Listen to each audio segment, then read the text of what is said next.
اپنے گلی محلے میں دیکھ لینا، ہم اس رسول کے ماننے والے ہیں جنہوں نے فرمایا میں اسے مومن ہی نہیں جانتا جو پیٹ بھر کے کھائے اور اس کا ہمسایہ بھوکا رہ جائے۔ تھوڑا سا اپنے ارد گرد نظر ڈال لینا، المعجم الکبیر میں حدیث موجود ہے، اللہ کے پیارے رسول صلی اللہ تعالی علیہ وسلم نے فرمایا جس نے حلال پانی سے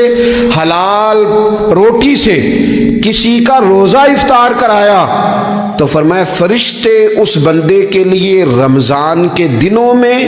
رمضان کی گھڑیوں میں دعا کرتے ہیں، اور جناب جبریل امین اس کے لیے شب قدر کی رات دعا کرتے ہیں۔ حضرت جبریل شب قدر میں دعا کریں گے، خاص رات، یا اللہ اس بندے پر فضل فرما،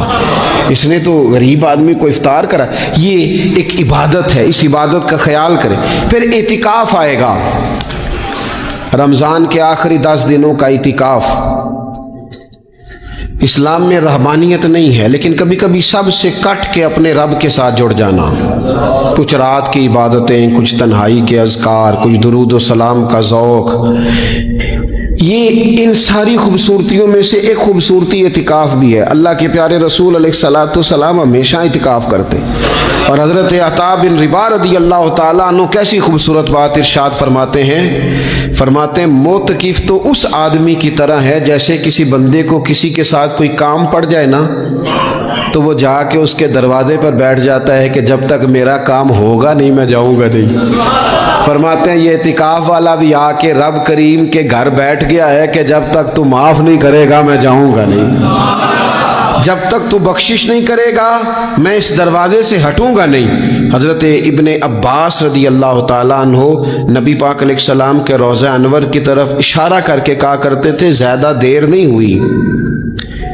اشارہ کر کے کہتے تھے زیادہ دیر نہیں ہوئی، اس روضہ مبارک میں آرام فرما۔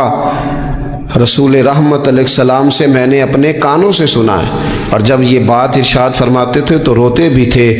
فرماتے ہیں میں نے خود نبی پاک علیہ الصلوۃ والسلام سے سنا ہے کہ جو شخص اللہ تعالیٰ کی رضا کے لیے ایک دن کا بھی اعتکاف کرے گا نا، اللہ تبارک و تعالیٰ اس کے اور جہنم کے درمیان 3 خندقوں کی آڑ بنا دے گا، اور فرمایا ان کی مسافت زمین و آسمان سے بھی زیادہ ہوگی۔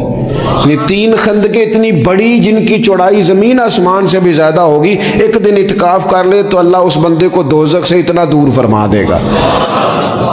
بہت سارے لوگ ہیں جن کو بڑا ٹائم ملتا ہے چھٹیاں گزارنے کے لیے، کبھی کسی سیاحتی مقام پر، کبھی کسی سیاحتی مقام پر، خرچہ بھی مل جاتا ہے، کام بھی ہو جاتا ہے، سارے سے